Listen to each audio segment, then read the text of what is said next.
নমস্কার, আমার নাম শাহির রাজ। রহরা গভর্নমেন্ট কলোনি ছাত্রবৃন্দ সংঘের পরিচালনায় রহরা গভর্নমেন্ট কলোনির মাঠে আগামী 10ই জানুয়ারি থেকে 14ই জানুয়ারি অনুষ্ঠিত হতে চলেছে খর্দা খাদ্য উৎসব, অর্থাৎ পেট পুজো।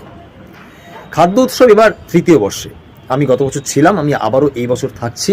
আমি আসছি 12ই জানুয়ারি সন্ধ্যে 6টায়। আর যাকে ধন্যবাদ না দিলেই নয়, দেবজিৎ তাতাই চক্রবর্তী, অর্থাৎ তাতাইদা। তাতাইদা আমার নিজের দাদার মতো। প্রায় বিভিন্ন আবদার করতে থাকি, বিভিন্ন ধরনের কথা, বিভিন্ন জিনিস নিয়ে কথা তার সাথে হয়। আর একটা কথা না বললেই নয় যে গতকাল আমার এক খুব কাছের মানুষ আমাকে বলছিলেন যে এই পৃথিবীতে উদ্যোগ নেওয়ার মানুষের অনেকটা অভাব হয়ে যায়। তাতাইদাকে আমি কিন্তু দেখেছি প্রতিনিয়ত বিভিন্ন উদ্যোগে নিজেকে জড়িয়ে রাখতে, বিভিন্ন উদ্যোগ নিতে, সেটাকে এক্সিকিউট করতে।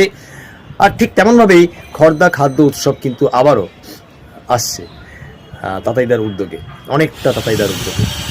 আর বাকিরা তো সবাই আসেনি। তাহলে 12ই জানুয়ারি দেখা হচ্ছে, সবার সঙ্গে দেখা হচ্ছে সন্ধ্যে 6টায়, অনেক কথা হচ্ছে এবং জমিয়ে পেট পুজো হচ্ছে।